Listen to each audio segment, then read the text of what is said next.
Samantala, kung meron naman daw na mga nagpo-protest rally, meron din naman na pro-Duterte administration. At naranan ko ngayon mismo sa labas naman ng Batasan Complex ang ating kasamang si Oscar Oida. Oscar?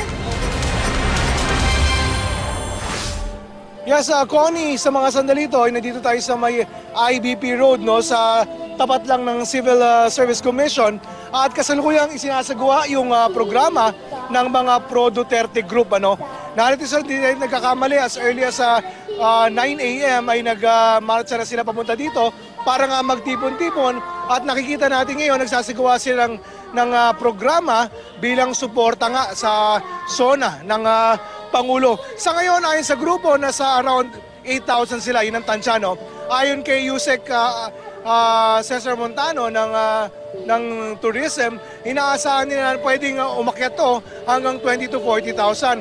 Maliit na rin ito kung tutuusin, no? Kung ikukumpara sa mga dati nilang pagtitipon, pero ito'y para na rin daw sumuporta at tulong na rin sa mga pulis para hindi masyadong mahirapan sa pagbabantay sa seguridad dito sa lugar. Pero ayon nga kay Cesar Montano, kung tutuusin, hindi na raw kailangan ito dahil sa ratings pa lang daw ng Pangulo, ay alam na raw ng Pangulo kung gaano kalakas ang suporta ng sambayanan sa kanyang pagkapangulo. Connie? Yes, Oscar, kanina nadaanan din natin yan, at nakita natin na talagang well-organized ito namang pro-Duterte na rally na isinasagawa. Dito lamang malapit mismo na sa tapat ng Batasang Pambansa. Nakita natin merong mga portalets na nakahilera dyan.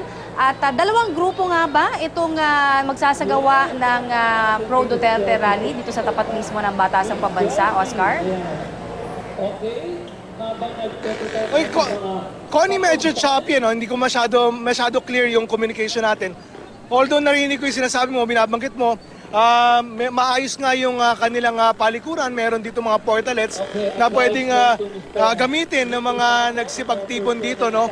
Yung daloy ng trapiko sa kabila nung nangyayaring ang mass up dito, pagtitipon-tipon, nakikita naman natin, although one lane lang, ay nakakadaan naman yung mga sasakyan, no, patagos dun sa kabilang direksyon. Pero piling-pili ang mga sasakyan na pinapadaan dito, Connie, dahil kanina nga tayo, kahit tayo mismo, ay medyo napigilan sa pagdaan dahil merong hinahanap din ng mga pass, no, bilang pag-iingat na rin sa seguridad. Connie?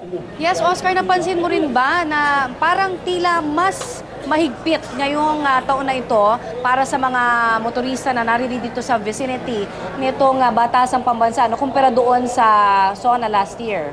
Ano ba yung naobserbahan mo? Kasi yan ang obserbasyon ko naman ngayon.